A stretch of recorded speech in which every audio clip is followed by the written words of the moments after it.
하나님은 어떤 사람을 부르실까요? 대단한 사람을 부르실까요?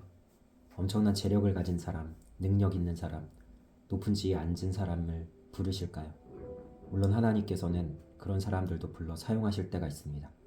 그러나 성경을 자세히 읽어보면 하나님 앞에서 부르심 받은 사람들 중에 잘난 사람은 많지 않습니다. 하나님은 아브라함과 같은 사람을 부르십니다. 아브라함은 어떤 사람이었습니까? 오늘 우리가 읽는 말씀 바로 앞에 나오는 30절 말씀을 보십시오. 사레는 임신하지 못함으로 자식이 없었더라. 아멘. 사레는 아브라함의 아내입니다. 사레도 아브라함처럼 훗날 이름이 사라로 바뀝니다. 사레는 왕비, 공주라는 뜻이지만 사라는 열국의 어머니라는 뜻입니다. 아브라함에게 그러했듯이 하나님께서는 사라에게도 수많은 자손을 주겠다고 약속하십니다. 이 사라가 아직 자식을 낳지 못했습니다.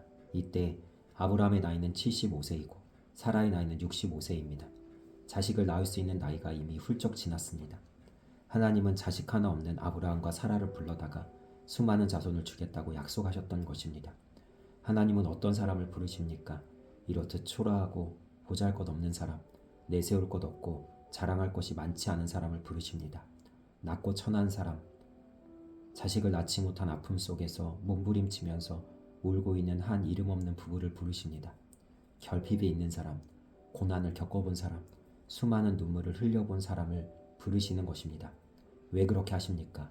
그들을 통해 하나님이 하나님 되심을 드러내시는 것입니다. 하나님이 대단한 사람만 불러 쓰신다면 하나님이 대단하신 것입니까? 사람이 대단한 겁니까? 그런 헷갈리는 일이 없도록 하나님은 오히려 못 배운 사람, 가진 것 없는 사람, 마음이 한없이 무너져 내린 사람을 부르십니다.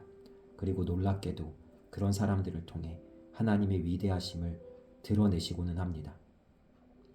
하나님의 아브라함을 통해 이스라엘이라는 나라를 택하실 것입니다. 이스라엘이 어떤 민족입니까?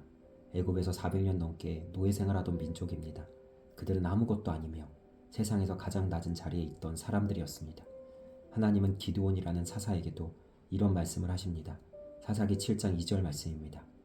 여호와께서 기드온에게 이르시되 너를 따르는 백성이 너무 많은즉 내가 그들의 손에 미디안 사람을 넘겨주지 아니하리니 이는 이스라엘이 나를 거슬러 스스로 자랑하기를 내 손이 나를 구원하였다 할까 함이니라.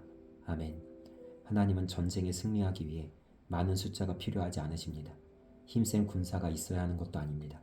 하나님은 사람의 어떠함 때문에 능력을 행하지 못하시는 분이 아닙니다. 하나님은 하나님이십니다.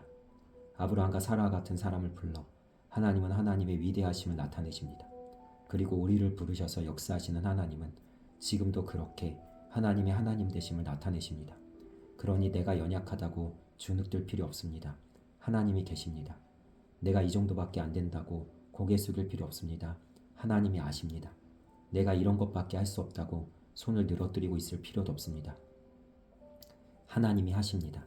그렇게 아브라함과 사라를 부르셨듯이 우리를 부르시는 하나님은 놀랍게도 우리가 감당하지도 못할 가장 놀라운 말씀들을 주십니다.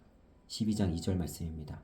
내가 너로 큰 민족을 이루고 내게 복을 주어 내 이름을 창대하게 하리니 너는 복이 될지라. 아멘. 하나님이 작은 우리를 놀랍게 사용하실 것입니다. 하나님이 낮은 우리를 결국에는 높이실 것입니다. 이것이 하나님이 일하시는 방법입니다. 이렇게 하나님은 우리를 통해 하나님 되십니다. 이제 우리는 어떻게 해야 합니까? 하나님이 나를 부르셨고 나를 놀랍게 사용하실 테니 우리가 해야 할 일은 무엇입니까? 12장 4절 말씀입니다. 이 아브라함이 여호와의 말씀을 따라갔고 아멘. 말씀대로 사십시오. 하나님이 내게 주시는 명령에 순종하십시오. 아브라함이 하나님 앞에 한 일이로는 그것밖에 없습니다. 내 생각대로 살지 마십시오. 내 결정대로 걸어가지 마십시오. 하나님을 따라가십시오. 그렇게만 한다면 내가 상상하는 것보다 훨씬 더 나는 복되고 귀한 존재가 될 것입니다. 하나님의 손에 붙들리십시오. 이런 나를 사용하시는 하나님의 놀라우신 손길을 바라보십시오. 아브라함과 사라처럼 하나님의 부르심을 받아 하나님의 말씀대로 살아서 내가 살아가는 모든 삶 동안 위대하신 하나님의 이름을 드높이며 하나님의 귀하신 뜻을 이루어드리는 우리 모두가 되기를 주님의 이름으로 소망하며 축원합니다. 오늘 하루도 승리하세요.